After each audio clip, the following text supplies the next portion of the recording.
Chers amis du dessous des cartes, voici une leçon de géopolitique, votre rendez-vous 100% numérique. Et aujourd'hui, on va prendre la direction du Caucase, où vous le savez sans doute, se joue depuis maintenant plus de 2 semaines un conflit très complexe dans la région du Haut-Karabakh. Le Haut-Karabakh, un État séparatiste revendiqué par l'Azerbaïdjan. Dans cette histoire, la Turquie de Recep Tayyip Erdogan joue un rôle clé, mais interviennent aussi, nous le verrons, à la fois la Russie, l'Iran et même l'État d'Israël. Alors de tout cela, nous allons parler avec vous. Tigrane, bonjour. Merci d'être en Bonjour. ligne avec nous. Vous êtes journaliste, vous êtes chercheur, vous êtes d'origine arménienne et vous avez consacré à ce pays de nombreuses publications. Alors tout d'abord, première question, on va essayer d'adopter une démarche historique. Pourquoi est-ce qu'historiquement, depuis l'Antiquité, je crois, le Haut-Karabakh est majoritairement arménien? Alors déjà, on se trouve dans une région qui est aux confins des empires, hein, de Russie, de Perse, de Turquie, c'est le Caucase.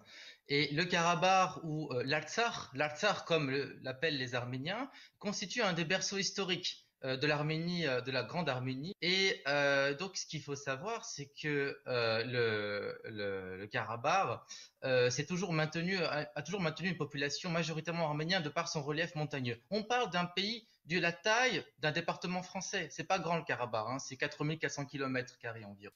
Alors en 1915, date clé, c'est la date du génocide arménien. Expliquez-nous pourquoi cette date est cruciale pour comprendre aussi ce qui se joue aujourd'hui. Entre 1915 et 1918, c'est toute la population de l'Arménie, de l'Empire ottoman, qui est exterminée par le gouvernement jeune turc ottoman, mais qui était aussi épaulée dans cette entreprise d'extermination par une partie des Tatars du Caucase. À l'époque, on les appelait pas encore les Azéris.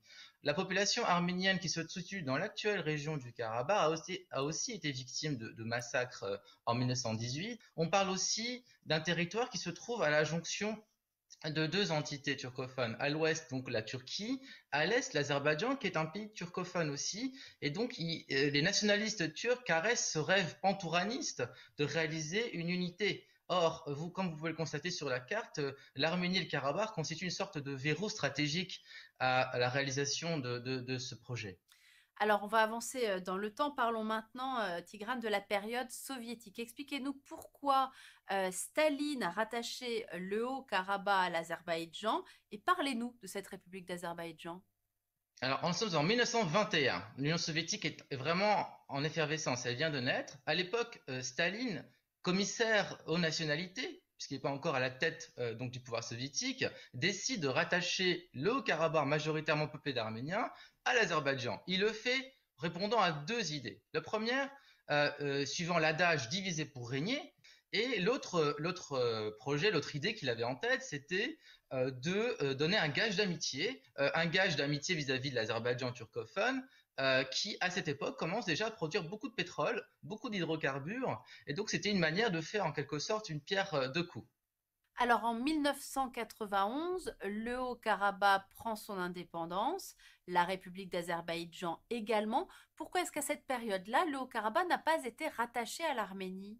Alors, la date à retenir d'abord, c'est 88. En 1988, il y a un mouvement de masse populaire dans la région autonome du Karabakh qui a été donc de fait rattaché à l'Azerbaïdjan soviétique, qui réclame son rattachement à l'Arménie soviétique. De 88 à 91, le conflit commence à faire vraiment entrer dans une escalade de violence importante, mais l'armée rouge, si vous voulez, soutient les loyalistes azerbaïdjanais contre donc les indépendantistes arméniens.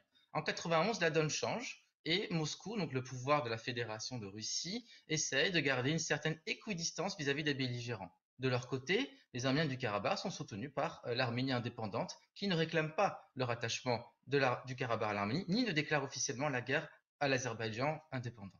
Alors désormais, on va essayer de comprendre avec vous le rôle que jouent en ce moment tous les grands acteurs régionaux. Et tout d'abord, bien sûr, le rôle clé joué par la Turquie de Recep Tayyip Erdogan. Expliquez-nous. Bah, disons que les relations entre la Turquie et l'Arménie sont inexistantes, elles sont exécrables, du fait du génocide arménien que la Turquie ne reconnaît toujours pas et qui pratique un négationnisme d'État. En 1993, lorsque le conflit du Karabakh éclate, enfin, la Turquie décide de fermer sa frontière avec l'Arménie et impose un blocus avec l'Arménie. Donc aux yeux d'Ankara, il est absolument impossible de soutenir ni le statu quo ni l'Arménie. Ajoutez à cela que la Turquie et l'Azerbaïdjan se considèrent comme deux États au sein d'une même nation. La Turquie prend parti activement aux côtés de l'Azerbaïdjan, pays frère, qu'elle considère comme son relais d'influence dans cette région du Caucase, qui, encore jusqu'à aujourd'hui, est considérée comme une zone d'influence russe. Donc, pour qu'on comprenne bien, dans ce conflit, la Turquie soutient l'Azerbaïdjan. Est-ce que ça veut dire, Tigrane, que la Russie soutient le Haut-Karabakh? Autant la Turquie fait front avec l'Azerbaïdjan, autant la Russie essaie de garder une certaine équidistance. Pourquoi? Parce que même si l'Arménie et la Russie sont des alliés stratégiques, l'Arménie fait partie de l'équivalent de l'OTAN russe, hein, l'OTSCE, qui est une organisation de sécurité collective. La Russie a patiemment construit une image de médiatrice en gardant une certaine distance vis-à-vis des belligérants. Par exemple, la Russie vend des armes, dernier cri, à l'Arménie, mais elle vend aussi des armes à l'Azerbaïdjan. La Russie veut rester un médiateur dans ce conflit et n'a pas intérêt à pousser trop loin l'alliance stratégique avec l'Arménie. Alors, expliquez-nous à présent, Tigrane, pourquoi rentre aussi en jeu dans ce conflit, on l'a dit très complexe, à la fois l'Iran et Israël. Alors, comme je vous l'ai dit en début d'émission, on se trouve au Caucase. Le Caucase, c'est les confins de l'Empire, c'est une zone tampon entre trois blocs géopolitiques, la Russie, l'Iran au sud, la Russie au nord et la Turquie à l'ouest. Alors, il se trouve que l'Iran est très inquiète par ce nouveau conflit. Elle se sent menacée parce que il y a un irrédentisme azerbaïdjanais dans toutes les provinces du nord de l'Iran. Il y a une très importante minorité turcophone azerbaïdjanaise qui revendique périodiquement son rattachement à l'Azerbaïdjan indépendant du Nord. Donc, ce qui explique pourquoi l'Iran elle-même chiite, musulmane, et j'ai oublié de le mentionner, la majorité de la population azérie elle-même est chiite, soutient l'Arménie chrétienne pour des raisons géostratégiques. À cela s'ajoute un autre paramètre, l'Azerbaïdjan est un allié stratégique d'Israël. Israël est un des premiers États à avoir reconnu l'indépendance d'Azerbaïdjan en 91. L'Israël est un partenaire qui vend des armes, des drones, kamikazes, tout un service d'appareillage électronique à l'Azerbaïdjan et considère l'Azerbaïdjan comme une sorte de base arrière contre l'Iran. Donc vous voyez la complexité du dossier. Donc, en aucune manière, dans cette histoire, Tigrane, on ne peut parler de guerre de religion. On réfute, si vous voulez, l'hypothèse d'un clash des civilisations. C'est pas du tout le cas. Encore une fois, l'Iran est un ami de l'Arménie, même si elle ne le soutient pas directement. Les liens historiques entre l'Iran et l'Arménie sont très anciens, sont très étroits. Et pour l'Arménie elle-même enclavée territorialement, puisque l'Arménie n'a pas d'accès à la mer et la frontière avec la Turquie est fermée et la guerre avec l'Azerbaïdjan l'empêche de se développer, considère la frontière avec l'Iran comme une bouffée d'oxygène. Dernière question, Tigrane, que faut-il redouter pour l'avenir de ce conflit et que peut ce qu'on appelle la communauté internationale dans cette histoire? Alors disons que la menace première qui pointe à l'horizon, c'est la politique erratique du gouvernement de M. Erdogan en Turquie qui vise à importer au Caucase un nouveau foyer de tension. Il le fait comment? Il le fait en important notamment des mercenaires de Syrie, recrutés en Syrie, djihadistes ou non, mais des mercenaires qui travaillent donc pour le compte de l'armée azerbaïdjanaise contre les Arméniens. Et ça, pour la Russie et l'Iran, et pour l'Arménie, et en général pour le monde, c'est une sérieuse menace pour la sécurité. Eh bien, c'est un peu plus clair grâce à vous. Merci beaucoup, Tigrane et Gavian, d'avoir été en ligne avec nous. Merci à vous de nous avoir suivis. Merci pour votre fidélité et bien sûr à la semaine prochaine pour une nouvelle décision. Bien, vous l'avez donc compris, ce numéro 2 de l'aviation et l'histoire va nous amener à la frontière entre l'Azerbaïdjan et l'Arménie, en particulier dans ce secteur-ci. Nous allons décoller de Stepanakert, qui est une ville qui a vraiment subi le gros, on va dire, des affrontements entre l'Azerbaïdjan et l'Arménie. C'est un petit terrain, enfin un petit terrain, vous allez voir, c'est un terrain assez rustique, voilà, on va dire ça comme ça. On va décoller donc de Stepanakert, qui est par là, et puis on va se rendre jusqu'à Dadivank, où il y a un monastère arménien, donc on va tenter de le repérer. Et puis à l'issue, on va faire route vers l'Arménie, et on ira se poser à Erevan, la capitale de l'Arménie. Donc cette carte est intéressante puisqu'elle elle fait vraiment un zoom sur l'émission que vous avez vue tout à l'heure, le dessous des cartes. On voit très bien que tout le Haut-Karabakh a été repris suite au combat. par l'Azerbaïdjan et qu'il y a une force d'interposition qui s'est installée dans ce secteur-là, une force d'interposition russe. Je vais d'ailleurs vous montrer une photo, je pense assez intéressante. Voilà, photo de... Voilà, elle est là. Donc, interposition, chars et soldats de la force d'interposition russe devant le monastère arménien d'Adivank. C'est la région que nous allons survoler. C'est un monastère extrêmement ancien, je crois qu'il date du XIIe siècle. On va faire un tour d'ailleurs, tiens, sur Wikipédia. Allez, je vous invite à le faire. Hein. Allez regarder un peu Wikipédia, ce que ça raconte. Donc le monastère est là et on a évidemment un véhicule blindé léger de transport de troupes russes pour s'interposer, je pense, entre les Arméniens qui sont encore dans ce secteur, évidemment, et les Azéris.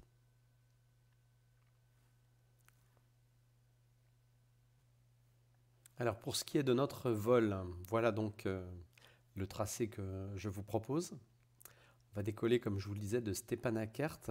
Alors, la ville est là, le terrain est là, c'est une 0523, il n'est même pas représenté sur cette carte. Puis, on va aller au nord chercher un petit lac. On le voit bien, il est là. Un petit lac, un petit étang. Puis un second ici, qui est quand même une grosse retenue d'eau, je pense. Puis on va remonter la vallée jusqu'au monastère qui est par là. Donc, voilà, ce qu'on peut remarquer de la vallée, c'est qu'elle sillonne comme ça. Et puis à un moment, il y a un virage assez net, 90 degrés. Bon, notre monastère devrait être par là. Et puis ensuite, on va tout simplement franchir la frontière, direction Erevan, en passant par ce sommet-là. Je vous le montre, il doit être assez caractéristique quand même. Donc on va passer par ce petit sommet, puis faire le tour de cette ville, histoire d'éviter cette grande zone de relief-là. Et puis arriver tranquillement à Erevan, la piste principale d'Erevan, et la capitale de l'Arménie. Voilà donc un vol d'à peu près 1 heure. Les conditions météo, c'est du temps réel, hein, donc elles sont à 5000 pieds, il n'y a quasiment pas de vent. On va regarder ce que ça donne à 10 000. À 10 000, on aura du vent de face globalement, à peu près une vingtaine de nœuds. Ouais, ça souffle quand même pas mal.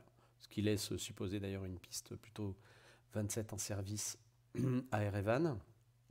Au niveau de la couverture nuageuse, c'est quand même du VFR partout. Hein. Déjà, on le voit très bien sur les terrains. Ça, on va voir ce que ça donne. En vol, ça ne m'a pas l'air bien méchant. On verra bien en vol. Donc voilà pour le vol que je vous propose. Bien, nous voilà donc sur le terrain de Stepanakert. Je viens de mettre en route. Eh bien, il va suffire de rouler maintenant. Pour la piste, on va voir. Bon, il n'y a pas de vent. Je ne vois pas de vent particulier. On va rouler tranquillement je pense pour la 23. Allez.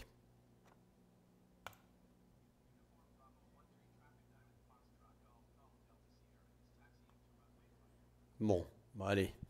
Il me dit la piste 5. Je ne suis pas contrariant. On va rouler pour la 5. C'est parti.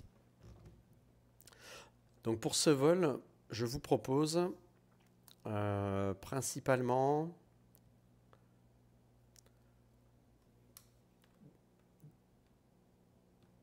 voilà, la roulette était un peu désaxée. Déjà dans un premier temps d'aller faire le tour de la ville de Stepanakert, puis ensuite de revenir à la verticale du terrain et d'engager la navigation vers le monastère dont je vous ai parlé lors du briefing, le monastère d'Adivank.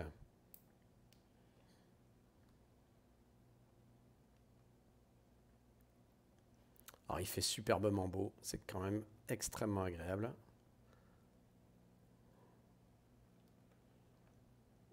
On va s'arrêter là 2 secondes.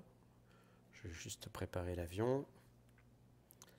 Alors, les volets, un cran, ça devrait être bon. Les commandes, ça marche.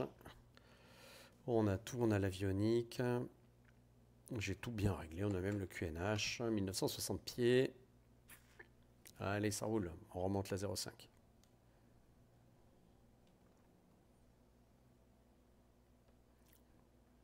Donc ce qui ferait qu'après décollage, on fera demi-tour pour aller sur la ville de Stepanakert. Alors vous voyez que c'est une piste assez rudimentaire, hein.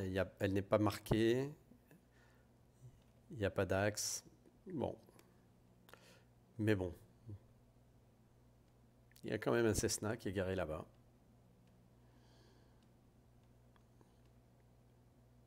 Là, on distingue déjà au fond, là-bas, la ville de Stepanakert.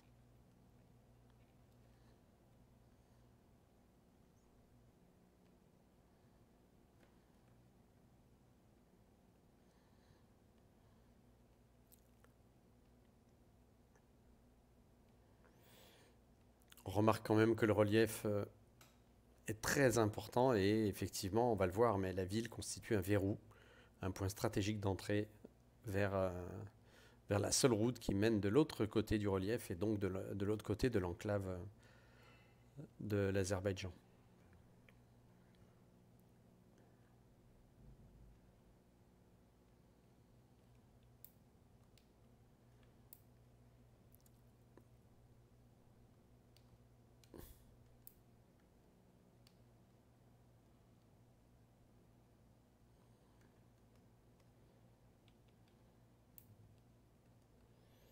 Allez, vous savez quoi, je vais faire la radio de la façon la plus rigoureuse possible. On va partir vers le sud.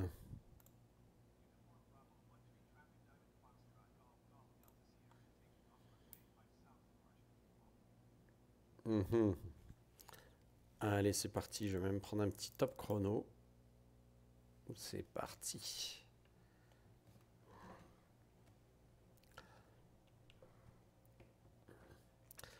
Alors, le badin décolle, ça c'est bien. Le régime moteur, il est à peu près cohérent. Un petit peu faiblard, mais ça c'est, je pense, un bug de Flight Sim. Vous voyez, on voit qu'il augmente là maintenant. Bien, ça va. 70 nœuds. La rotation à 75, c'est pas mal.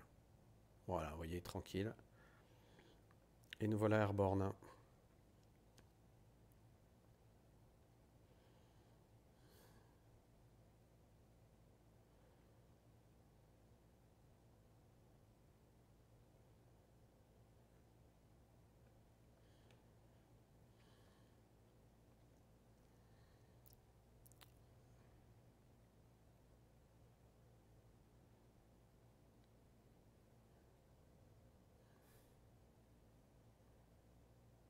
On va virer à droite après décollage. Allez, c'est bon pour les volets. Ça rentre et on vire. Donc on va chercher la ville de Stepanakert. Qu'on voit déjà là-bas, tout au fond.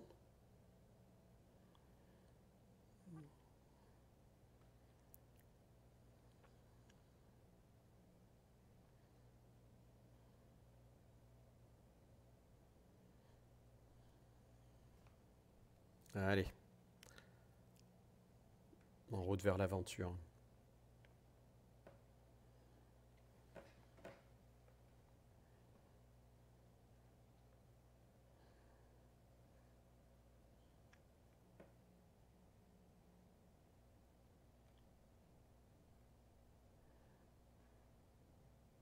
Donc on voit bien quand même ces reliefs sont très très imposants et une seule vallée peut mener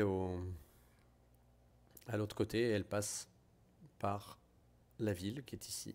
Il semblerait qu'il y en ait une ici, mais elle n'aboutit pas, il n'y a pas de col. Voilà. Donc là on est en plein Haut-Karabakh. C'est ici que se sont déroulés la majorité des combats et en grande partie sur la ville de Stepanakert, peut-être en partie dedans aussi, je ne sais pas. Mais les infos dont nous disposions à l'époque faisaient état de bombardements importants sur la ville.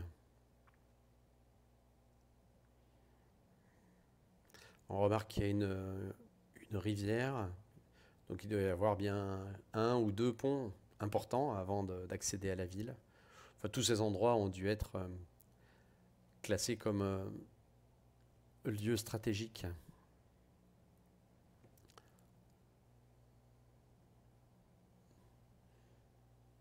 La route principale qui mène à Stepanakert longe l'aéroport. Donc là, je vois bien un pont, ici, juste au-dessus de... Voilà, pile sous nos 45. Voilà, et la ville de Stepanakert est ici.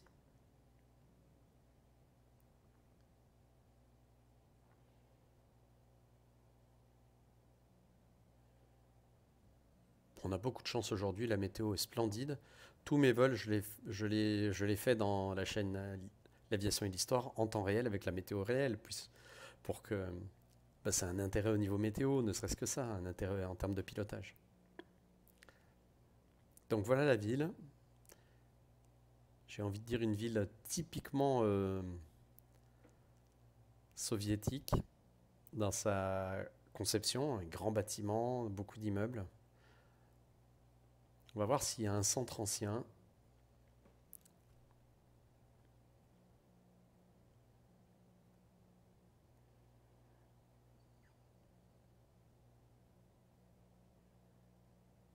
On voit qu'il y a un stade de football.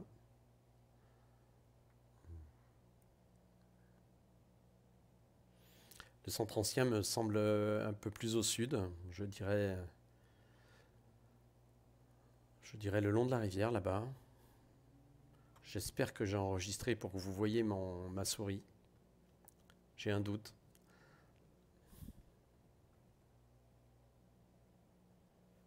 J'espère que oui. Ouais, c'est bon. Je viens de vérifier que j'avais bien le curseur, donc je vais pouvoir pointer les choses. Est-ce qu'il y a véritablement un centre ancien à Stepanakert? C'est pas évident. Non, c'est pas évident. En tout cas, voilà la ville, comme je vous l'ai dit, qui a fait l'objet de combats majeurs pendant ces quelques semaines de guerre entre l'Arménie et l'Azerbaïdjan. Je pense que beaucoup de bâtiments qu'on voit ici ont été détruits.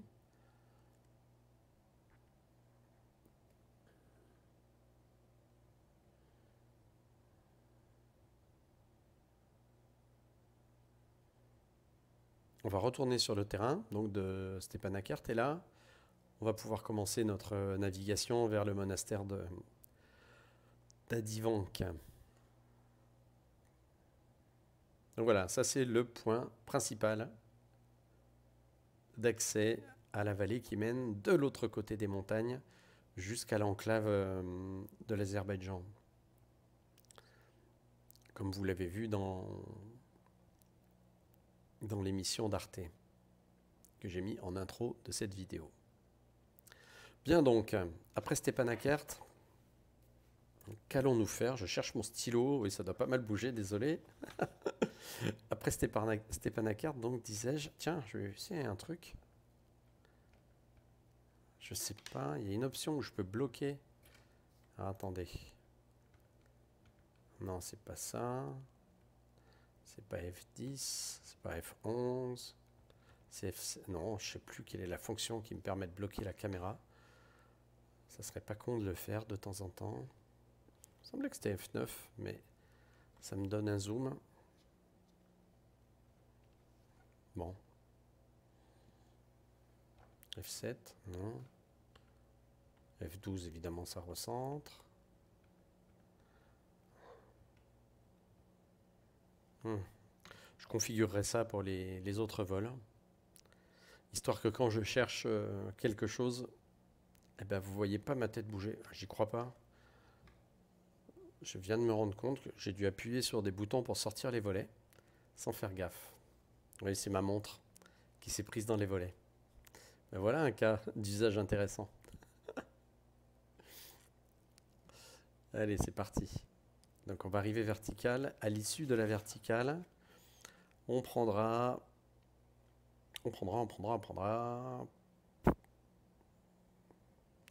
Mon Dieu, qu'ils sont mal foutus ces logs de nav civils.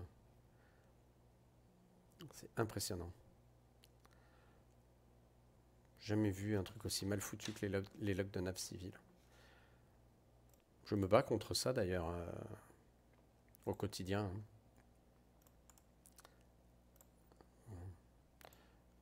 Bon, j'aimerais bien revenir à ma... Voilà, désolé.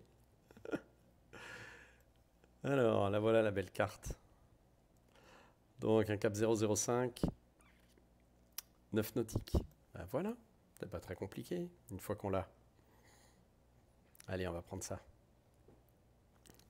On va arriver verticale, je vais reprendre un top. Allez, top, c'est parti. Eh ben, on y est déjà au cap 005, donc ça va. Par contre, on va pas passer la colline.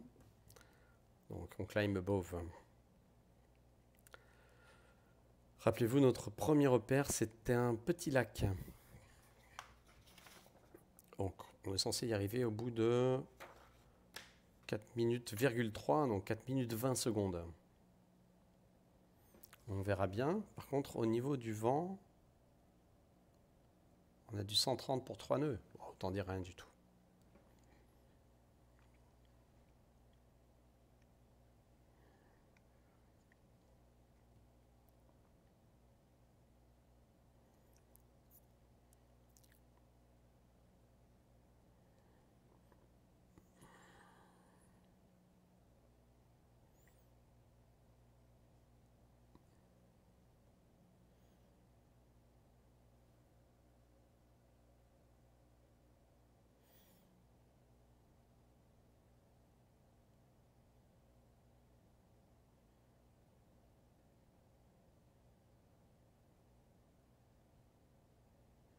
Je pourrais utiliser il y a un chrono qui est pas trop mal foutu quand même sur Flight Simulator. Je vais l'utiliser, tiens, après.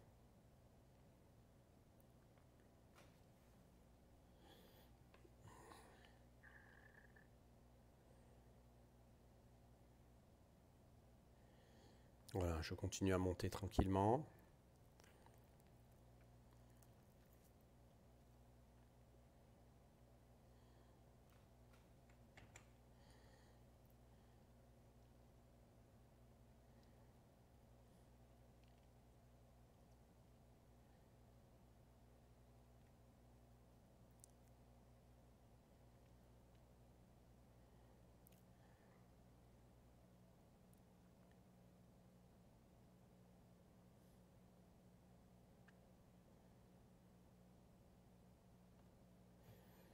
J'ai tout calculé pour une VS de 120 nœuds.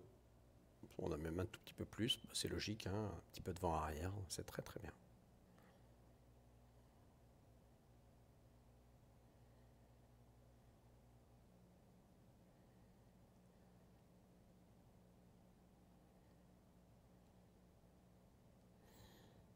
Voilà, ça nous fait bien passer à 500 pieds au-dessus du sol, je pense, on est tranquille. Le lac, il devrait être juste derrière cette petite colline.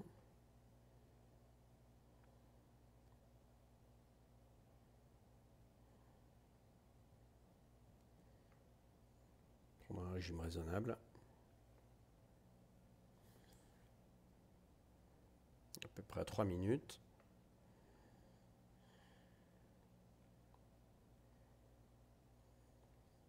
Encore, j'ai dit 1 minute 30. Bah, il est là, voilà. Bien, donc après ce lac, ça nous donne un cap 2,92.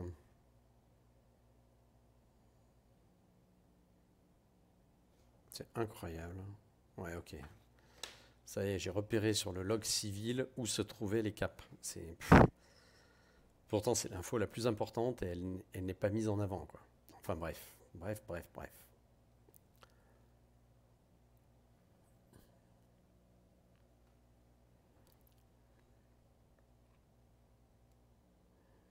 Alors, au niveau du carbu, ça donne quoi? Bon, on consomme normalement, les paramètres moteurs sont cohérents et tout va bien. Allez, nous voilà vertical le lac. 4 minutes environ. Moi, ça me va. Un cap 2,91, 2,92.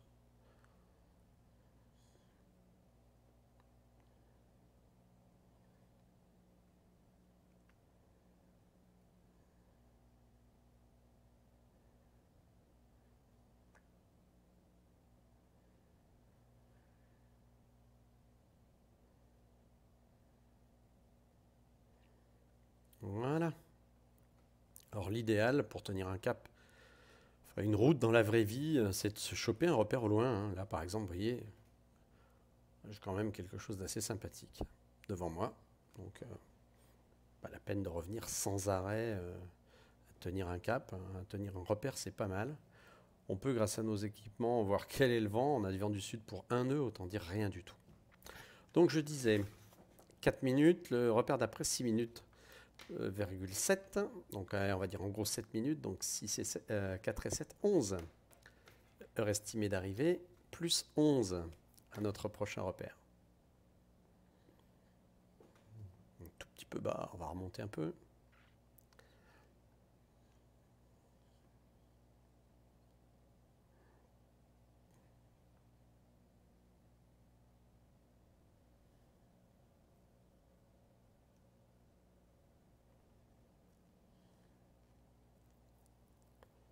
Vous voyez, mon repère est très intéressant pour tenir mon cap tout en regardant dehors, parce que c'est quand même le plus important, la surveillance du ciel. Donc là, on va aller chercher un lac assez étendu, celui-ci là. Donc on est en gros par là, hein. On devrait y arriver, je vous l'ai dit, à la minute 11. 4 et 7. L'avion a une tendance assez pénible à partir à gauche. Bon là, je ne mets pas le PA, hein. Je pourrais évidemment le faire, mais je pense que c'est aussi bien de piloter à la main.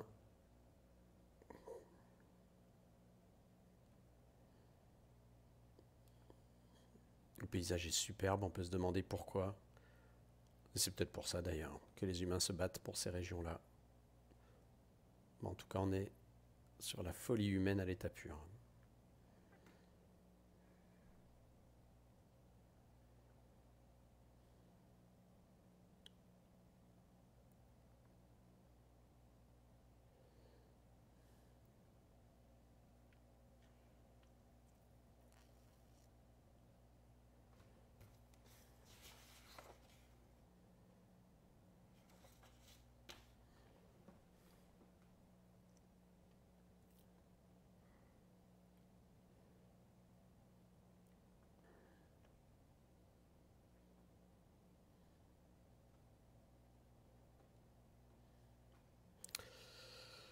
Alors, qu'est-ce que ça donne nos paramètres?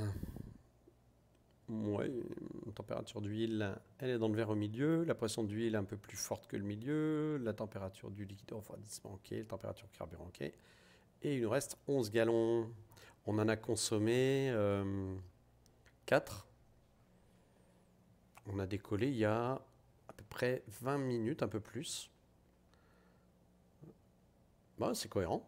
Une conso moyenne de 8 gallons heure, c'est tout à fait ça. Il faut intégrer le décollage, tout le temps que j'ai passé plein gaz. Enfin bon, c'est pas mal.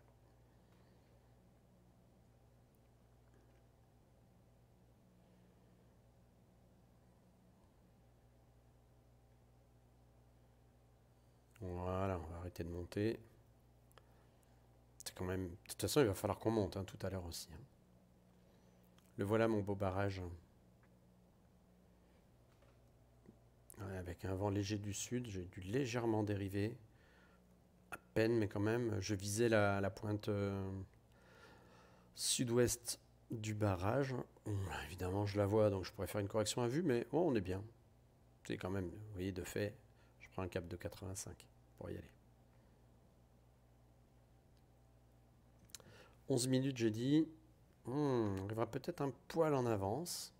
On va voir. Le cap à suivre, un 252 jusqu'au bout de la vallée. Alors là, les cartes ne sont pas suffisamment précises. On va tout faire au chrono. C'est vraiment l'importance là d'avoir un chrono à peu près bon, je dirais.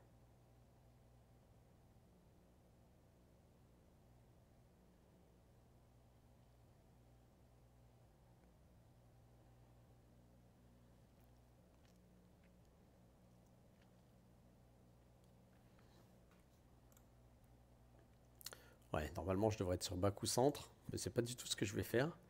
C'est un vol, comment dirais-je, clandestin. Parce que là, dans la réalité, Je serais fort étonné qu'on m'autorise à faire ça.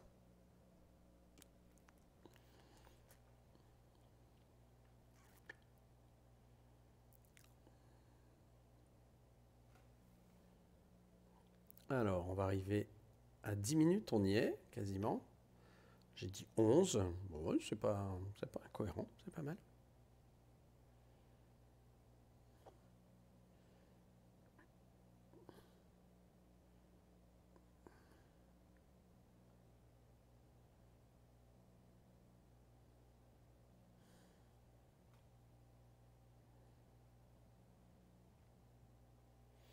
Donc là, on va remonter la vallée qui va nous mener jusqu'au monastère d'Adivank. C'est la vallée qui part ici, hein. Je pense que le monastère, il est par là-bas.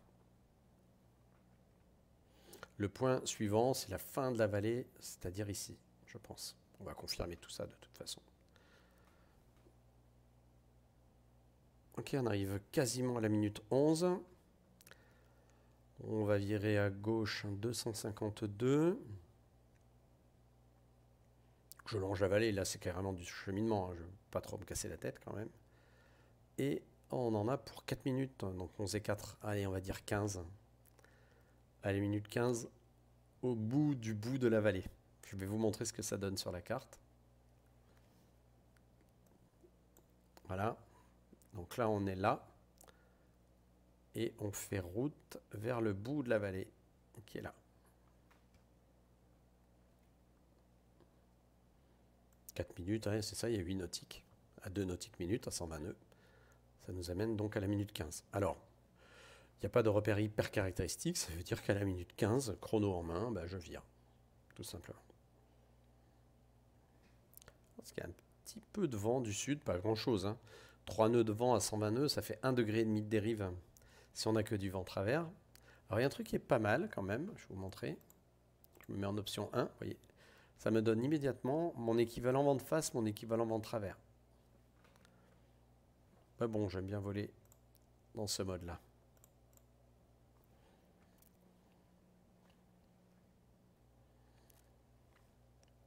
Il n'y a pas à dire, c'est joli. C'est même très joli.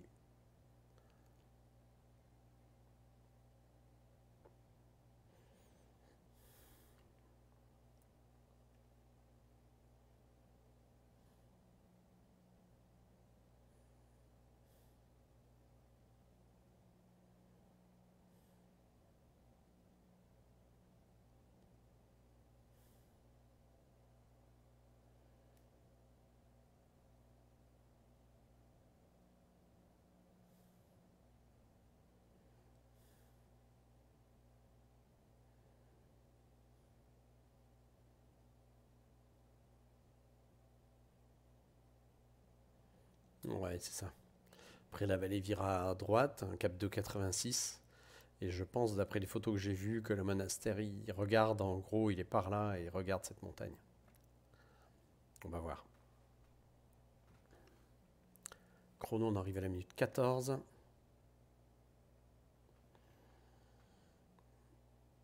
Allez, on va faire un peu de rééquilibrage de réservoir. Voilà, la pompe fonctionne.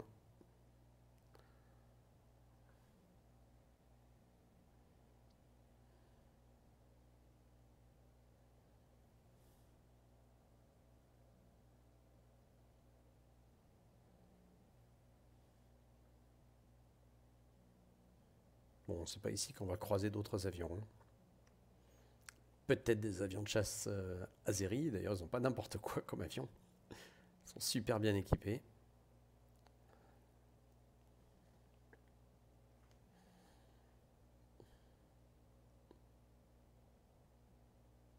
Allez, on y est quasiment. J'attends encore un petit peu pour décréter qu'on est au point suivant. Le cap à suivre 2,84 pour 3 minutes.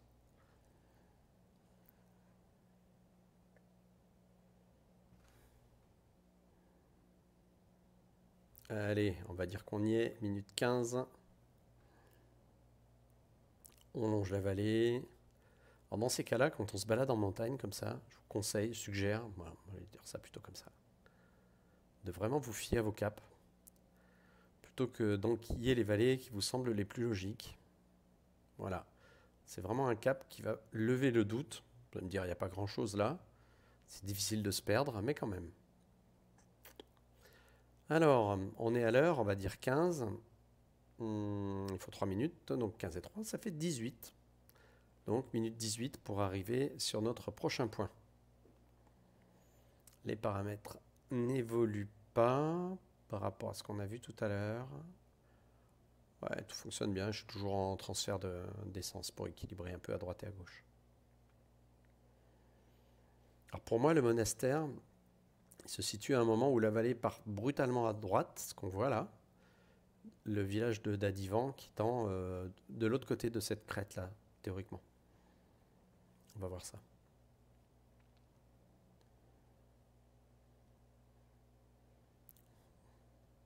On va faire une photo.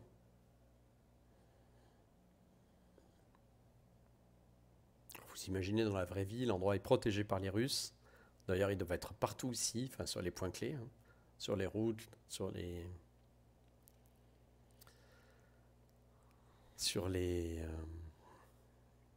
villages.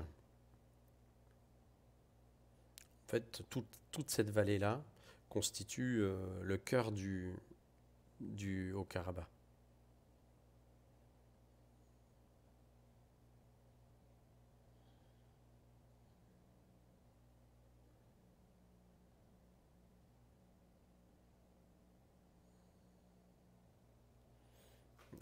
Ça aurait presque le coup d'allumer. Ouais, j'aime bien y voir clair quand même. Voilà, on va faire ça comme ça.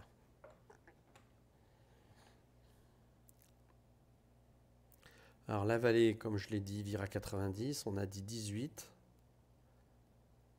15, 16, 17, 18. On n'en est pas très loin. Ça me va. C'est cohérent. Je pense qu'on va perdre un petit peu de temps. On va tranquillement regarder où est le monastère. Plutôt par des virages à droite. Hein.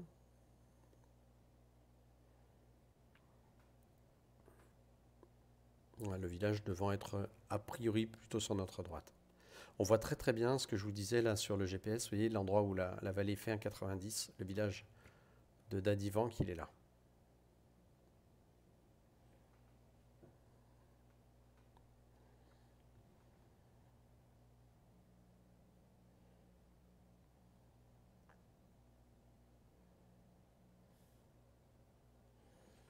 Alors, est-ce qu'on le voit? Non, pas encore. On va attendre un peu. Je vais me coller au relief pour qu'on voit quelque chose de bien.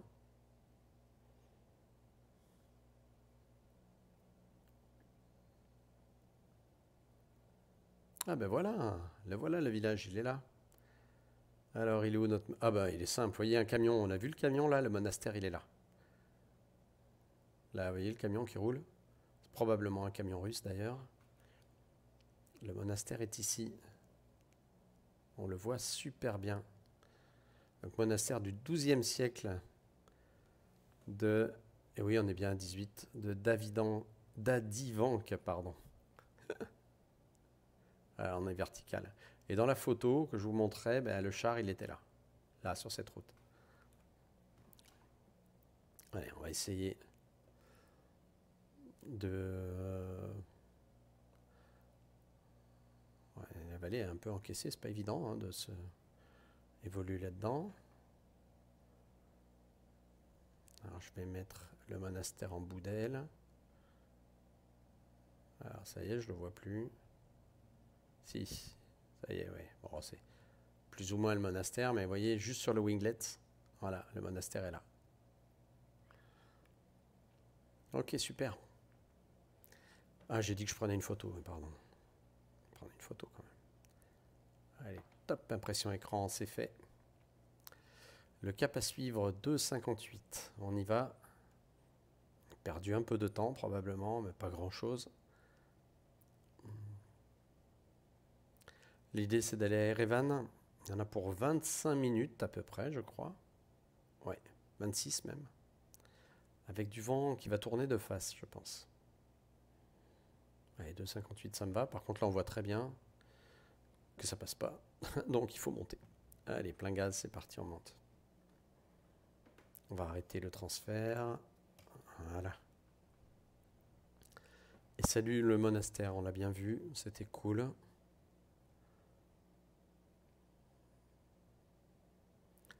Le vent va tourner de face et on va théoriquement, au fur et à mesure que je vais monter, il devrait se renforcer.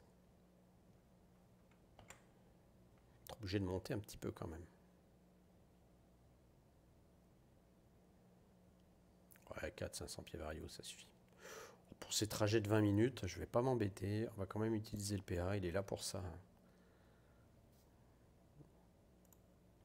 Allez, autopilot, heading. Et puis je le laisse en compenser pour monter comme ça me va très bien. Donc là, d'un coup, la charge de travail diminue fortement. Donc il était, allez, on va dire 20 plus 25, ça fait 45-46 minutes. Sur notre prochain point, qui, comme je vous l'ai dit, est une petite colline. Je vais vous montrer ça tout de suite. Et on est là, de 50 nautiques, 26 minutes. Et puis là, il y a une petite colline qui devrait bien ressortir au sud du lac.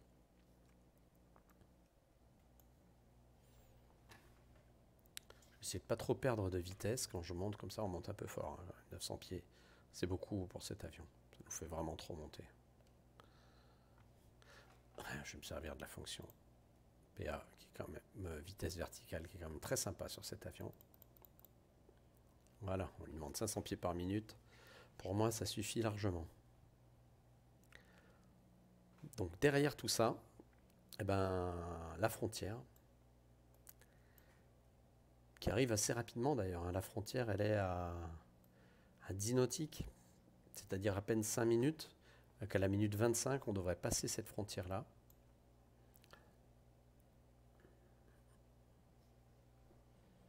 Il devrait y avoir une ville, une grosse ville sur notre gauche, dans la vallée qui est là. On va voir tout ça.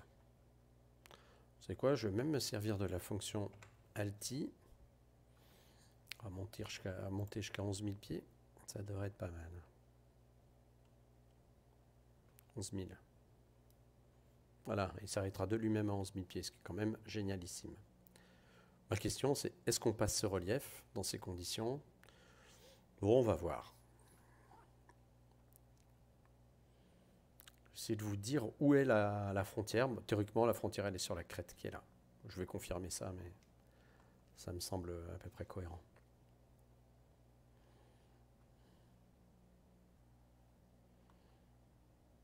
Bon, on n'a rien des nuages qui étaient initialement prévus. Le temps est juste superbe. C'est vraiment le jour idéal pour voler dans le Haut-Karabakh. Donc une ville ici, théoriquement, d'après la carte, je vous la remontre. Vous voyez, on est là. Un peu plus au nord d'ailleurs même. On est sur la vallée, on est là. Et donc là, comme je vous le dis, sur la gauche, on va trouver une ville.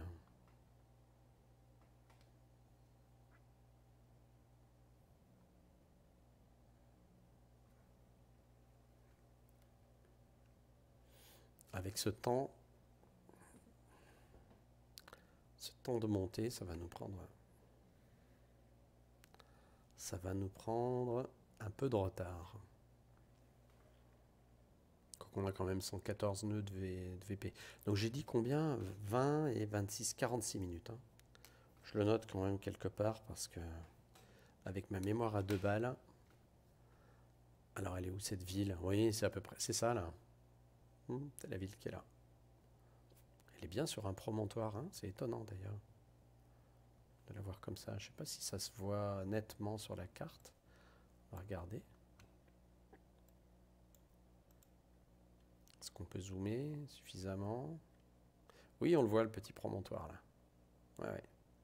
Donc nous sommes ici. Exactement. Allez, on continue notre montée. Il y a un petit col qui m'intéresse là.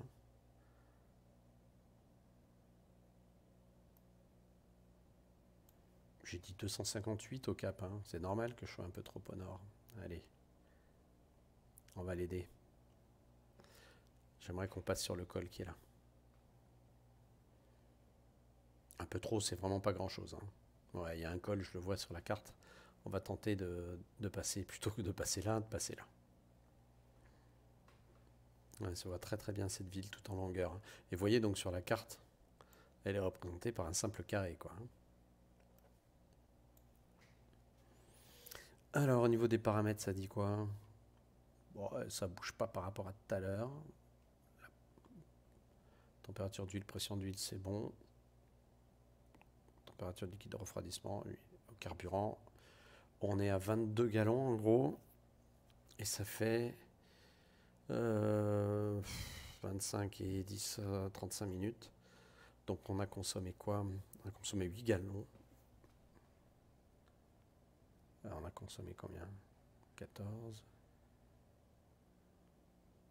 6 gallons, ouais, ça va, c'est cohérent. Sachant que je suis souvent plein gaz en montée.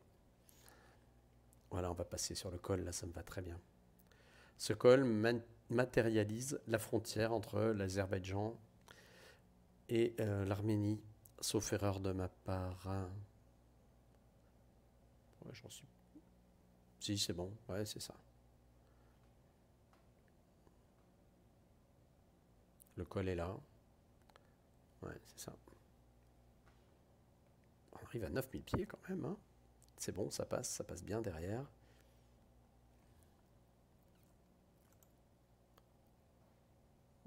Allez, on va reprendre notre 258. Ça nous fait passer pile au bon endroit sur le col, c'est cool. Donc voilà ce que je pense être, sans erreur de ma part, la frontière Arménie-Azerbaïdjan, ici.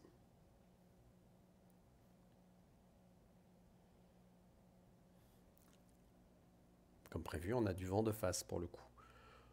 Je vais redescendre, hein. Je vois pas l'intérêt de rester avec ce vent-là. Ça fait haut, hein, 9000 pieds. Faut quand même vous donner un ordre d'idée des reliefs dans cette région. On voit l'immense lac dont je vous parlais lors du briefing. Et vous savez quoi, c'est pas la peine de continuer à monter. On va jouer à fond au PA. Et puis ça nous évitera de brancher l'oxygène.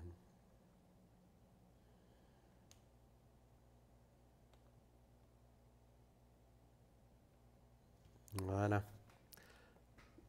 Alors le prochain point, j'ai dit que c'était un tout petit relief. On va regarder précisément sur la carte. Mais là, le cap que j'ai ne me convient pas des masses, parce qu'il m'amène sur le lac, alors que si on regarde ma carte, attendez, on va dézoomer un peu. Comment je fais pour faire disparaître ça? Ah ouais, comme ça, tout simplement. Voilà, on voit bien qu'on est censé passer au sud de tout ça, là, avec ce cap de 58. Mais j'ai quoi comme vent? Ouais, c'est pas déconnant, hein. Si, c'est bon. Donc, globalement, à mon avis, on est quand même un poil, un petit peu au nord. Allez, 256, ça m'irait. Voilà. Donc là, on est, j'allais dire presque en sécurité. On est en Arménie. C'est un peu partisan ce que je raconte, hein, mais bon. Donc c'est un superbe lac là. Ça aussi c'est très joli, hein. Ça n'a pas l'air vraiment exploité, peut-être par des... Enfin, à cette altitude-là, en même temps, qu'est-ce que vous voulez faire? Il y a bien 2-3 fermes à droite à gauche, mais guère plus que ça, quoi.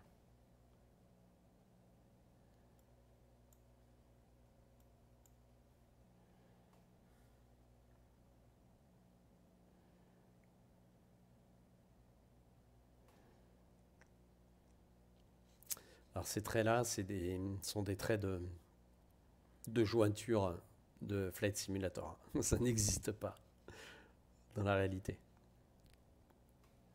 Jointure de photo, j'imagine. En tout cas, l'Arménie ne manque pas d'eau. C'est capital. Hein. Ce lac-là, j'aimerais bien d'ailleurs connaître son nom. Et vous savez quoi? Je vais chercher ça en direct, puisque je suis en pilote automatique.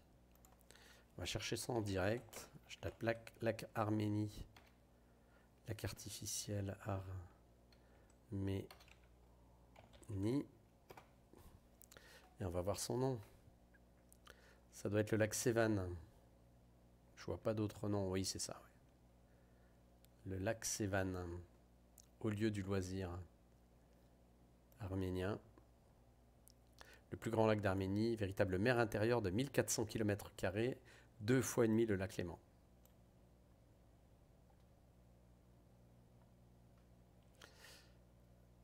Doté d'un régime à certains égards marin, vu son étendue. Régime météo, j'imagine.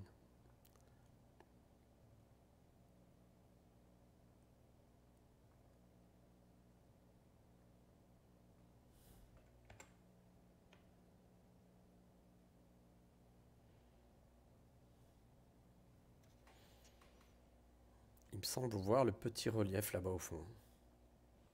À confirmer, hein. J'ai dit la minute 46. On arrive à la minute 31. Il nous reste encore un petit peu de temps de vol.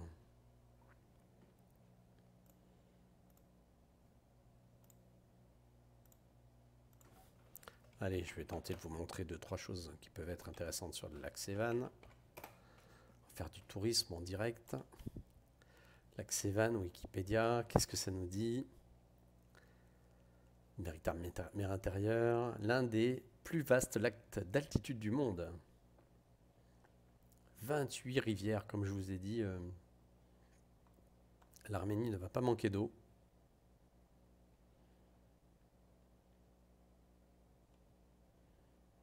On peut voir des images. Ça, pour moi, ce sont des images retouchées, hein. Vous voyez, la réalité, c'est pas aussi beau que ça au niveau luminosité, mais bon, il faut bien faire venir les touristes.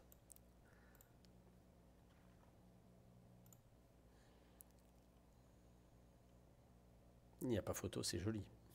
Enfin, si, il y a des photos là pour le coup. Mais voilà, c'est le lac que nous sommes en train de survoler.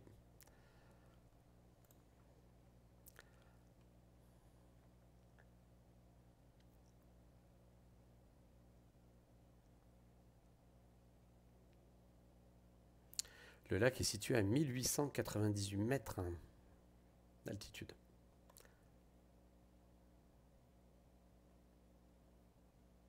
C'est intéressant. On est par là. Oui, le petit relief dont je vous parlais, je le vois, oui, c'est effectivement.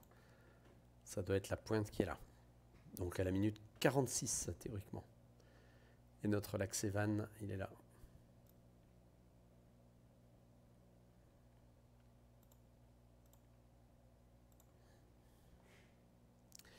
On voit que ça se couvrotte légèrement vers Erevan.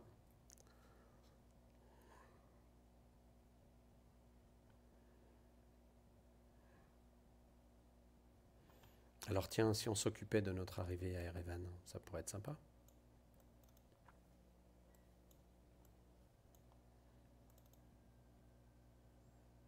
On va au moins regarder la carte d'arrivée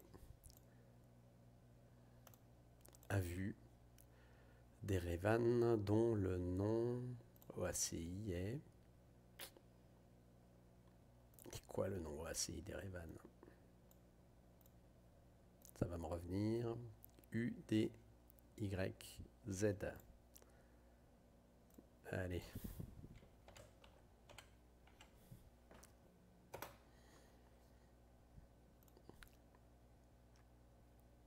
Alors j'ai les cartes en cyrillique. J'aimerais bien les avoir en français. Enfin, on va dire en latin. Voilà, merci, c'est sympa. Voilà. Donc une piste 0927 comme je l'avais prévu. Très bien. Largement de quoi se garer. Je vois pas de zone civile, donc on ira plutôt par là pour les petits avions comme nous. Ok, donc ça c'est une première donnée intéressante.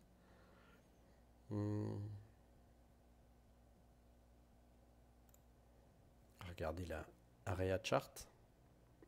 Voir s'il y a quelque chose d'intéressant. Nous on va arriver par là. Ok. Très bien. Il n'y a rien de particulier. Plein de procédures aux instruments. Ah voilà, Visual Approach Chart, ça m'intéresse.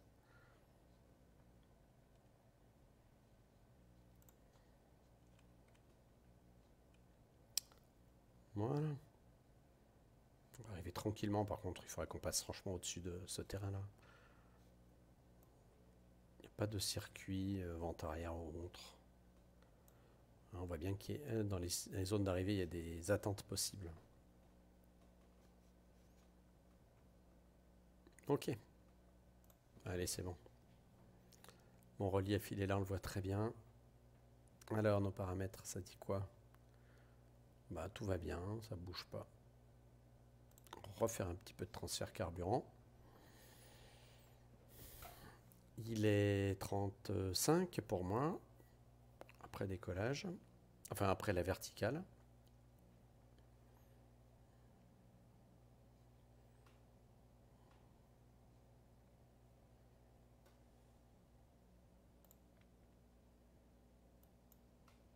Le cap à suivre, ça sera un 2,33 pour arriver vers le point d'attente en gros d'Erevan.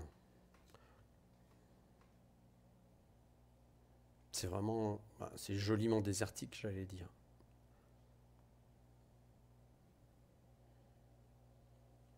Mais au moins, on aura vu aujourd'hui le plus grand lac d'altitude du monde.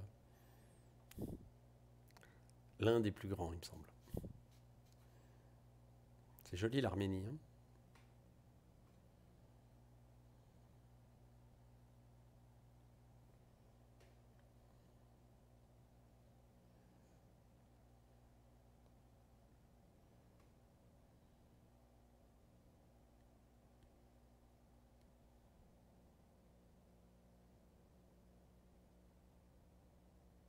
« 28 rivières se jettent là-dedans. » Ben non. Je pense qu'il y en a probablement une qui passe dans ce creux là. Ouais, on la voit, elle est là. On va voir ça quand on va survoler.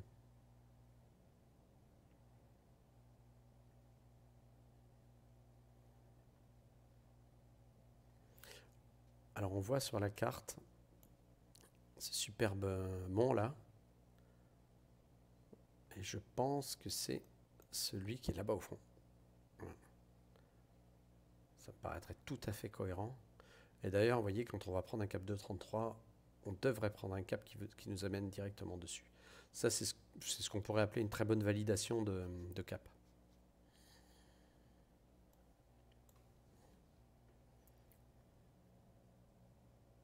Ouais, on voit bien qu'il y a la rivière là.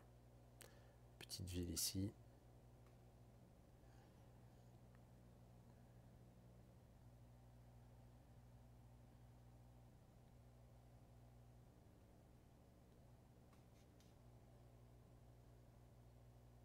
Allez, on est équilibré au niveau des réservoirs.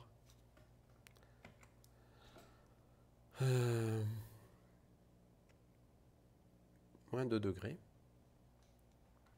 Ça s'est bien rafraîchi. Il faisait 14 au départ de Stepanakert tout à l'heure.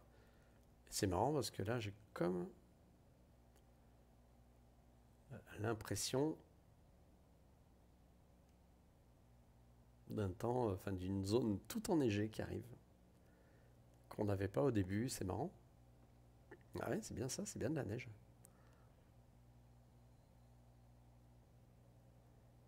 Bon, bah pourquoi pas. Hein. Mon relief est là. Je pense. Il faudrait que je vois sur la carte quelle est son altitude approximative. 8000, 8005, 9000, un peu plus de 9000. Ouais. Il faudrait qu'on monte. Idéalement, si moi je veux survoler ce relief. Allez, on va monter à 10 000 pieds. Voilà, donc là je lui mets l'altitude de consigne et puis petite consigne de vitesse verticale et un petit plein gaz, ça nous fera du bien. Ah oui, c'est tout à fait ça, vous voyez sur la carte, on voyait bien, je vous remontre, les deux pics, 1 et 2, qu'on voit maintenant très bien, 1 et 2, c'est cela. Donc on va survoler ça, hein, et à l'issue on vira à gauche, pour aller chercher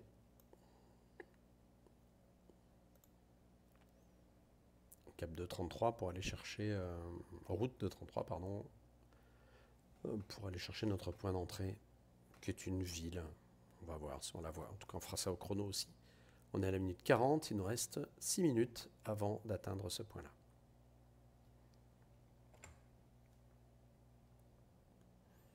Et voilà, que c'est bien enneigé d'un coup.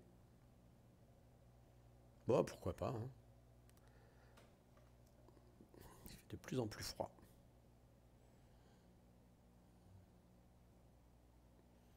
J'aimais autant les zones non enneigées, mais là, bon, on va prendre hein, comme c'est.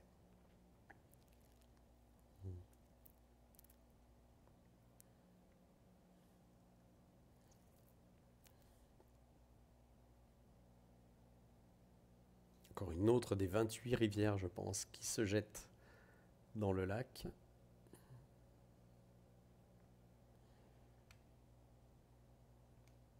Allez, 10 000, c'est pas mal.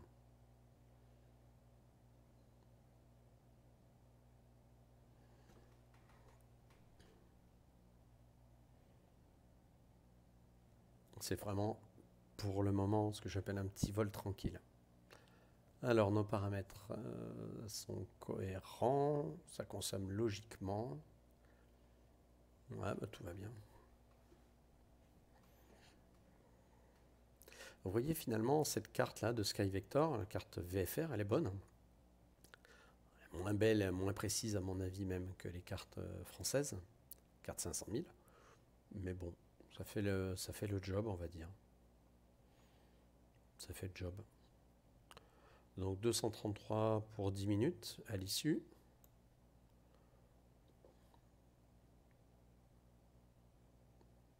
J'avais dit 46, on va voir si on arrive à l'heure prévue.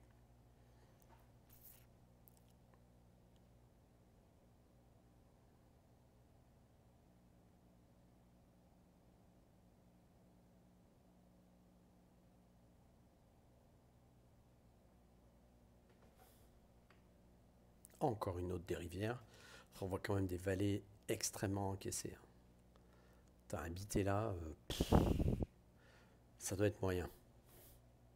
Je pense que c'est pour ça que les gens préfèrent, à mon avis, aller se mettre du côté du lac. C'est très agréable, avec son climat plutôt marin, comme ils disent.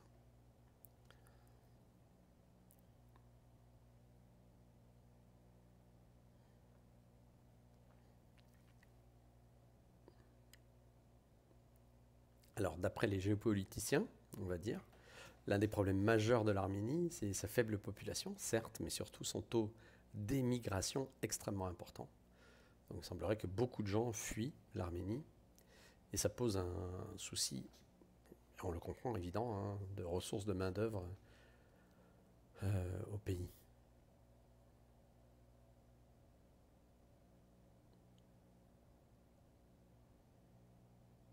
On dirait un ancien volcan, probablement d'ailleurs. C'est probablement le cas. Hein. C'est probablement le cas aussi de ces deux grandes montagnes qu'on voit là-bas. Le Caucase, c'est ça. Hein. C'est quand même une région assez volcanique. Allez, encore 2 minutes avant la verticale. Pour, je l'ai dit, un cap 233. Route 233. Encore une des grosses rivières qui se jette dans le lac. La zone de neige est limitée, hein, parce qu'on voit que derrière, a priori, il n'y en a plus.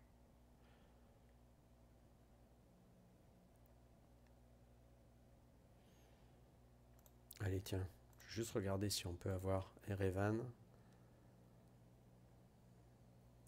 Oui, c'est notre destination, il y en a plein d'autres. Hein. On va écouter la tisse. On va le choper, mais dans la vraie vie, on ne le choperait pas. Hein.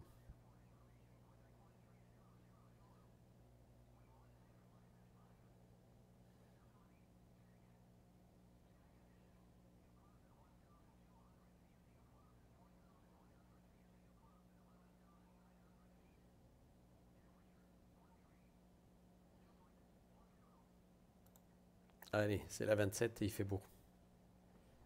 C'est cool. On les contactera tout à l'heure.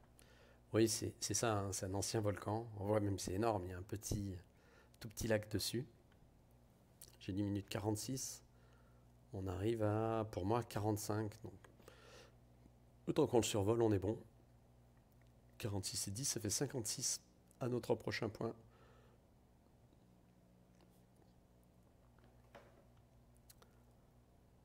Le voilà, notre petit relief. Très mignon, ça doit être sympa de grimper là-haut. Allez, 2,33, c'est parti. On fait ça au PA, tiens, pourquoi pas.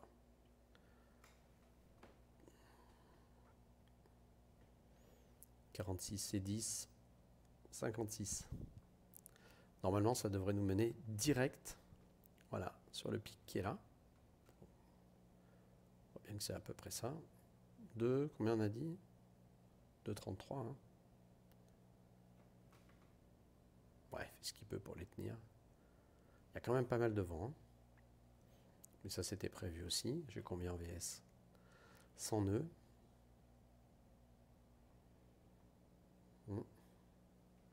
En équivalent vent de face, ça donne quoi ça 15 nœuds de face quand même. Hein.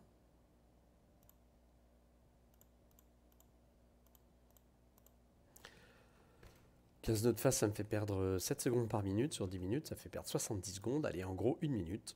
Donc, on va arriver à 57 là-bas. C'est mon chrono estimé. Allez, je valide 57. Qu'est-ce que ça donne globalement ? On va passer une zone de relief. On est bon en altitude.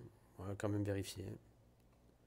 Puis ensuite, une vallée là, qu'on va couper perpendiculaire et qui va juste nous montrer le chemin d'une ville qui serait qui serait à gauche de la vallée. Et ensuite, on vire vers Erevan. Donc ça, c'est la zone de relief en question. Donc, notre altitude nous permet de passer, il n'y a pas de problème.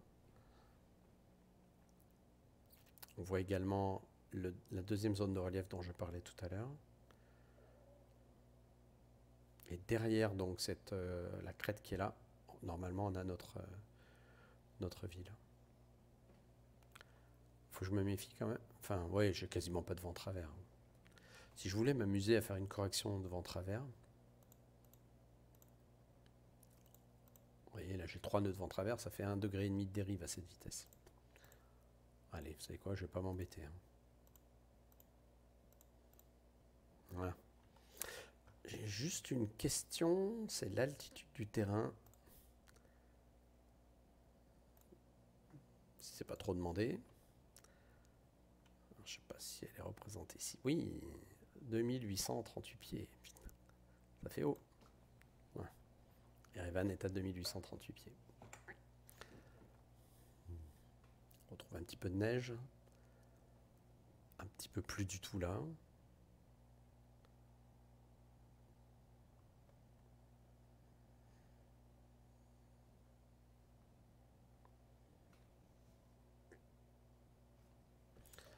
Alors ça dit quoi nos paramètres? Ça dit que c'est tout très bien. Bon, le RPM n'est pas encore bien simulé hein, sur Flight Sim. On ne va pas y accorder d'importance et surtout on ne va pas leur en vouloir. Bon là je suis suffisamment clair et haut pour contacter la tour d'Erevan. On va demander un atterrissage complet.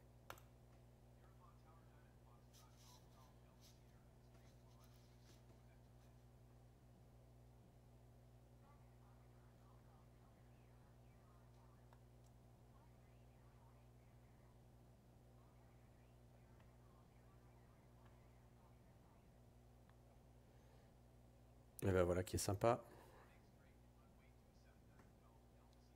On fera donc une direct 27.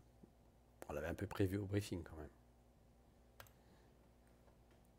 Alors je vous disais donc, la rivière on la voit très bien là. Je vais vous la remontrer. C'est cette rivière là. Donc là on arrive, on est là. Hein.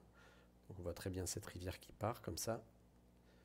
Et qui va nous amener juste après le relief qui est devant nous sur le village qui est mon objectif.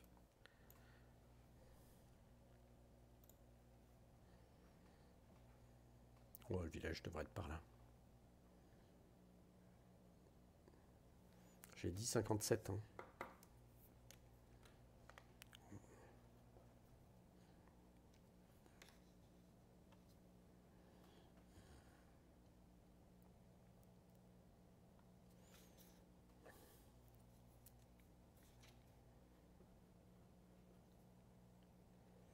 Eh ben, il aurait fait beau tout le long du vol.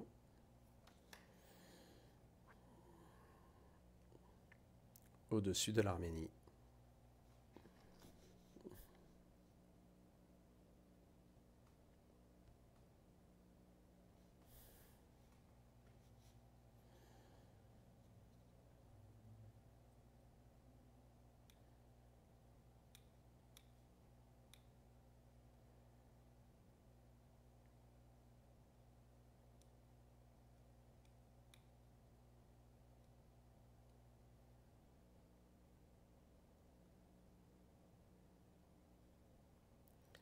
Un truc assez sympa qu'on voit, cette rivière, vous voyez, qui part à droite et puis qui referme à gauche.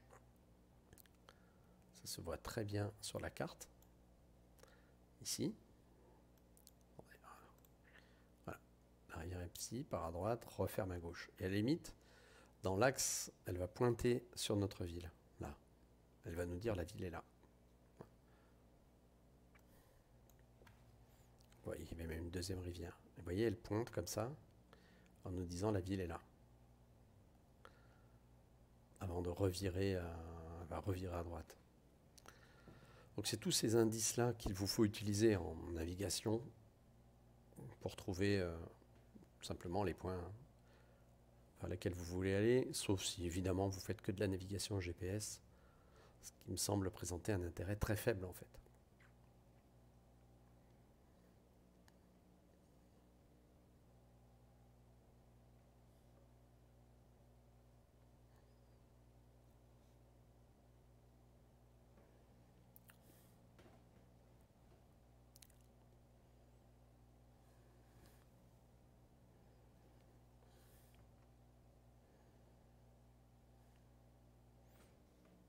Allez, on se refait un petit équilibrage de réservoir, parce que j'aime bien quand c'est propre. Voilà, la rivière, hop, hop.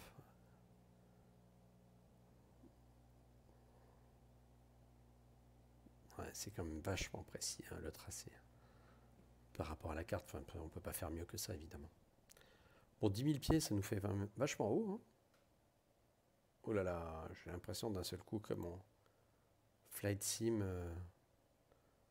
est en train de ralentir sa vitesse, c'est impressionnant. Comme si j'avais un problème de CPU, quoi. Non, c'est bon, c'est passé. Pourtant, j'ai une machine, hein, elle tourne. Hein. Et on va descendre vers 5000 pieds. Hein, ça me paraît très cohérent. On est quand même satellisé. On va descendre à une vitesse de descente raisonnable.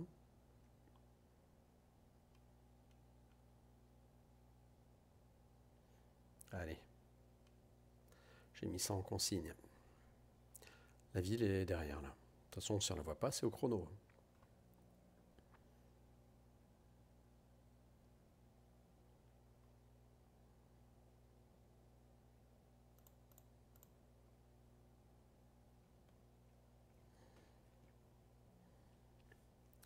Le cap à suivre, c'est un cap 300, 25 nautiques pour nous amener vertical, hein, ce qu'on ne va pas faire exactement. Hein. Quand on verra la piste, on s'arrangera pour faire une sorte de semi-direct, arrivée longue finale en 27.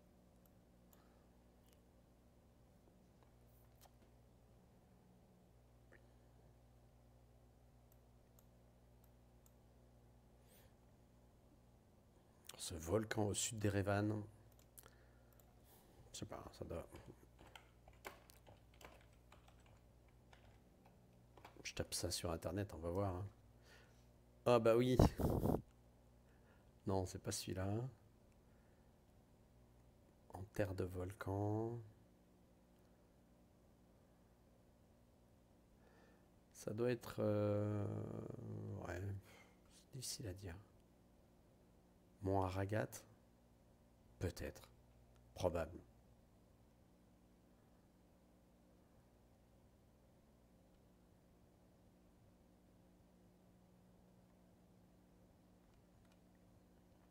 Ça doit être ça. Allez, je vais tester quelque chose d'autre, on va voir. Mappy Erevan.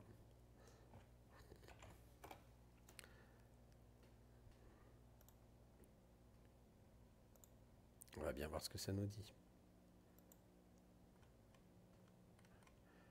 Je crois pas, évidemment, ça m'a mis là où je suis. Erevan.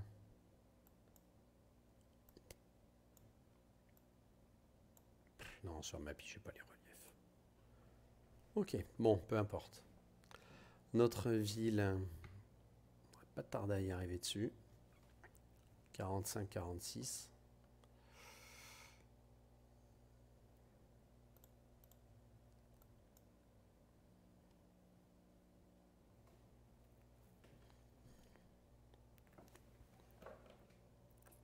La voilà. Est-elle vraiment là? C'est une question que je peux me poser quand même. Vous voyez toute la difficulté d'arriver en altitude dans la ville là-bas. Elle est vraiment... Ah non, elle n'est pas tant dans la vallée que ça. Hein. Non, non. 46, on y est. Hein. Ça doit être la ville qui est là. Je cherche une autre confirmation. Mais pour moi, c'est tout à fait ça.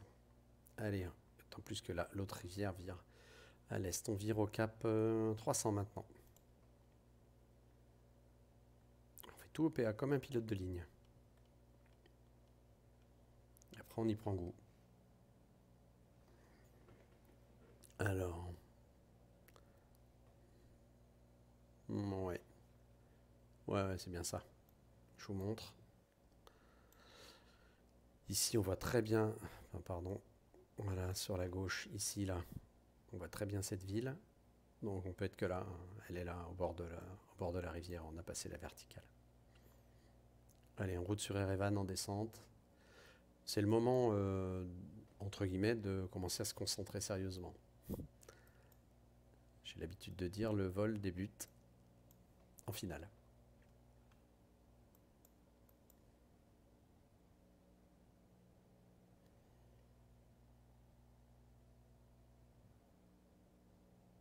Ouais, c'est tout à fait ça. On voit très bien cette vallée-là, qui elle mène directement à Erevan.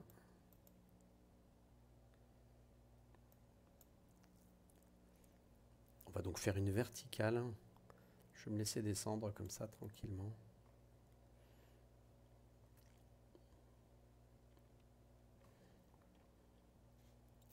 Combien de temps? 12 nautiques, ça fait un gros... 12 minutes, pardon. 12 minutes, il y a 25 nautiques quand même. Hein. Donc, 55, c'était... Et 10, 0,5, 0,7. Heure estimée d'arrivée, 0,7. À mon avis, un tout petit peu au sud du trait, encore, c'est pas plus flagrant que ça, quoi. Je vois des lacs là-bas au fond. Donc on voit rien évidemment pour le moment d'Erevan, on va voir. C'est quand même beau.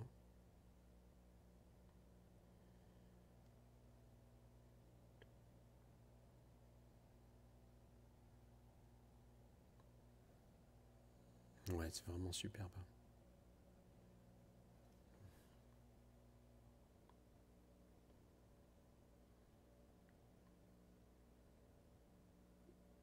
Allez, on va arrêter le transfert, on est bien équilibré. On va arriver sur quelque chose d'à peu près bien équilibré. On est loin du coucher de soleil. Il est quand même 17h en Arménie.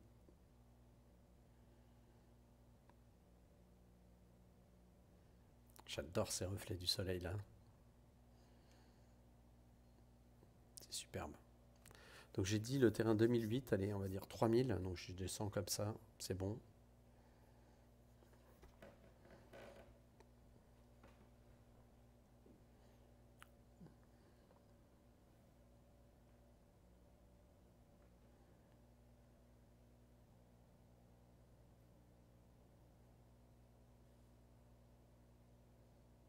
C'est incroyablement beau. Le vent a bien viré au sud.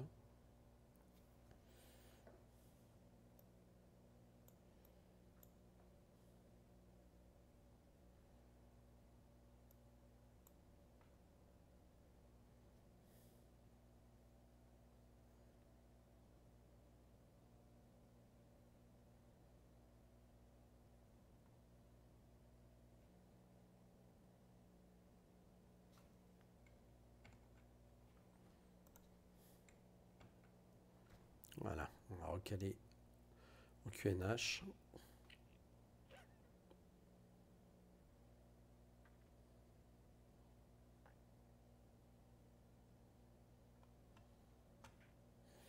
Cette zone est vraiment une zone extrêmement urbanisée, hein, toute la vallée là. On voit bien l'ensemble des villes. Ici, il y en a partout.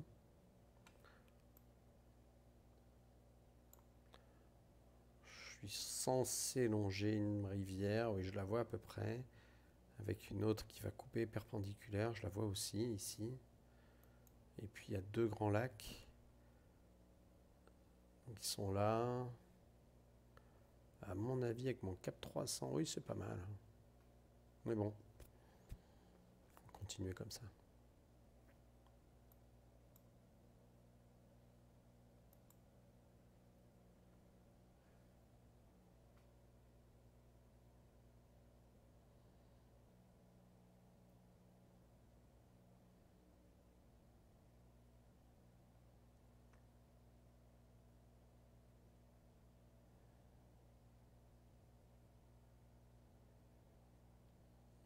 Là, on voit quand même que c'est vachement plus cultivé, hein.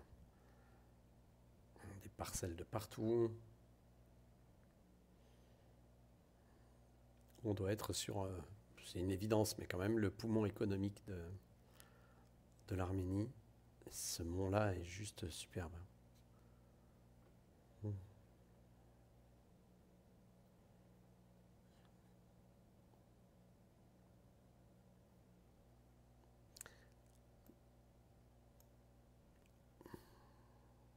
On a un VOR, tiens, un 112.3. Je vais m'amuser à le mettre. Pourquoi pas?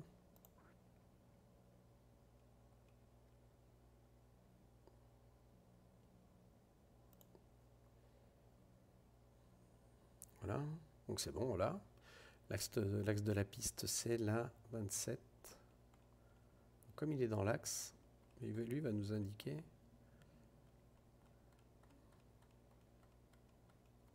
Voilà. Alors la question qu'on pourrait se poser, c'est a-t-on déjà coupé l'axe? C'est pas du tout le cas. Pourquoi? Parce qu'on voit bien que le cap qu'on suit nous amène vers cette partie du trait là, hein. Donc on n'est pas encore dans l'axe 27.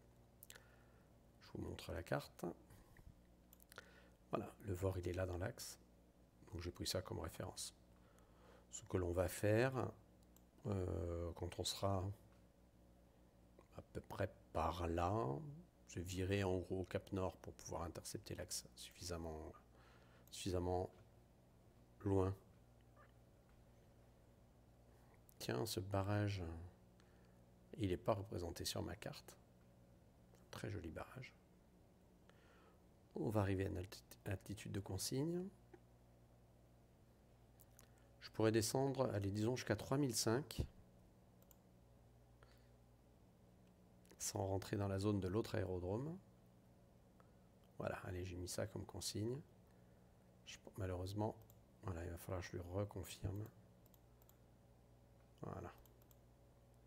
Allez, on descend jusqu'à 3005. 3005, ça m'assure d'être au-dessus, vous voyez, de cette zone-là. On est tranquille.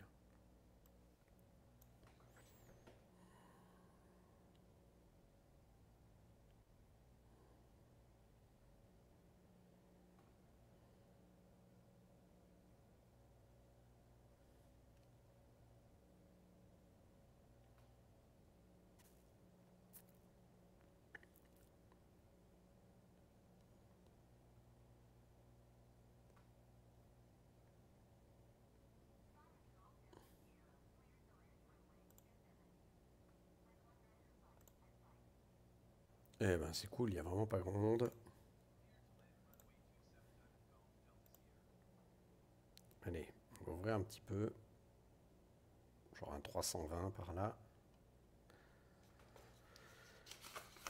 J'avais dit un 0,7 à l'arrivée. Ouais, on est pas mal. Évidemment, ça sera un tout petit peu plus long. Donc là, c'est la ville d'Erevan.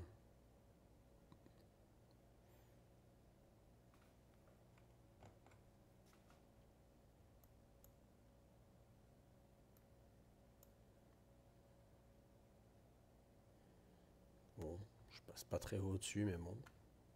Ça, on pourrait se demander ce que c'est. Université, quelque chose. Je sais pas. Donc là, l'idée, pour s'amuser, hein, c'est vraiment d'intercepter le QDM 270 qui va mener dans l'axe de piste, tranquillou.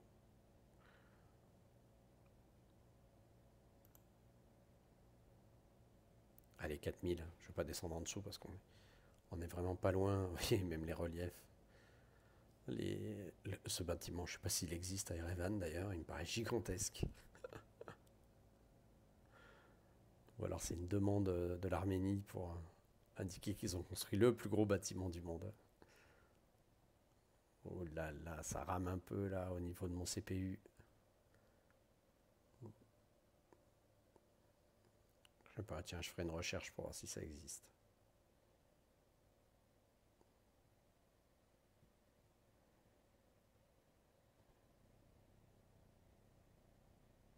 Voilà, ça l'a fait.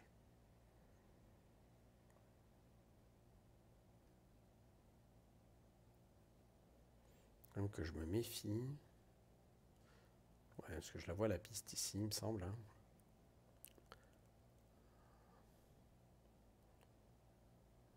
Il y a le premier terrain, je le vois là. Ok, le deuxième est là. Si c'est le même aéroport, j'ai un doute. Ils paraissent quand même vachement loin l'un de l'autre. Hein. Non, c'est pas le même aéroport. Allez, on prend la main. C'est bon, je l'ai à la main, j'ai visuel.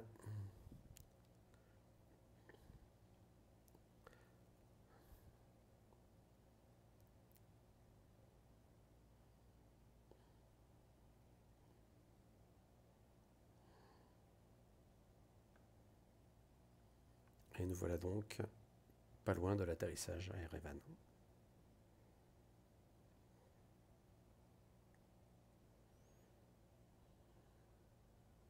Je sais pas s'il existe ce grand bâtiment, je vais le voir parce qu'il paraît gigantesque.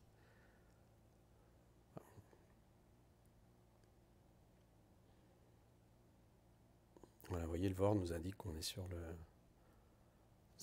le bon QDM.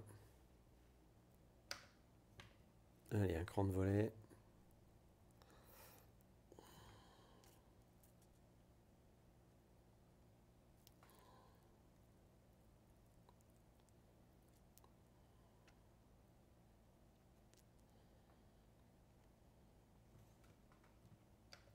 Et deux crans de volet. Et il est 8, 1h08. Bon, un tout petit peu en retard, hein, c'est logique hein, par rapport à ce que je vous disais tout à l'heure. Il n'y a pas de VASI. Bon, pourquoi pas, c'est pas grave. Hein. Juste une remarque. On voit que le soleil, il n'est pas en train de se... Enfin voilà, il est sur sa face basse. C'est assez... Il y a pas mal d'ombre. C'est à cause du nuage. C'est quand même superbement rendu, hein, on peut pas dire. C'est autre chose que les autres versions de Flight Simulator quand même.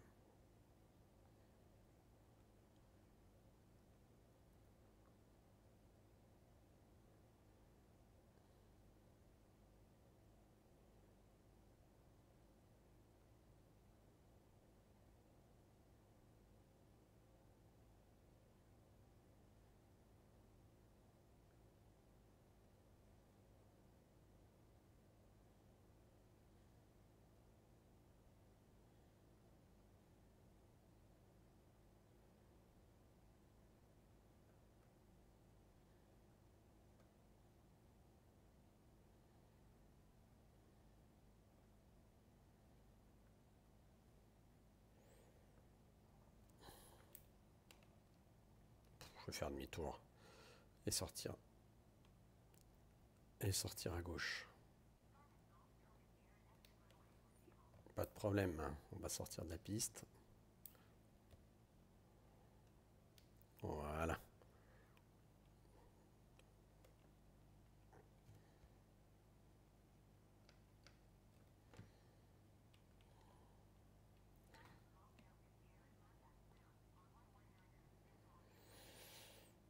Alors, on va contacter le sol.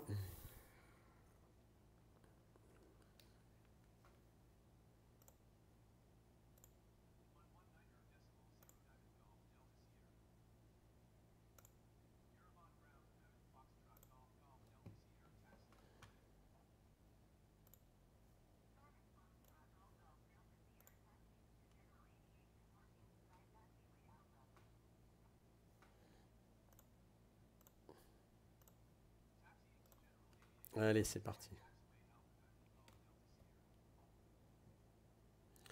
On roule un général aviation. Ça m'a l'air à droite. Ah, c'est joli tous ces avions.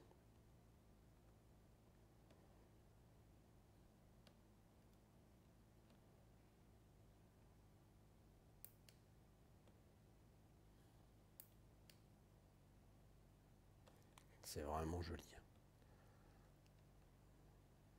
S'il n'y avait pas toute cette folie, je pense que on serait sur une région hautement touristique.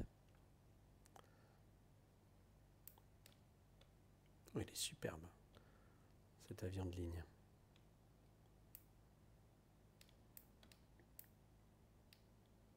Allez, voilà. Je vais me mettre sur une place, tant qu'à faire.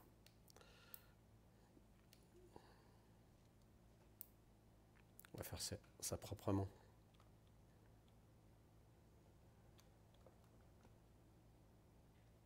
Voilà. Et voilà, ce qui met un terme à ce vol entre Stepanakert et Erevan, en Arménie.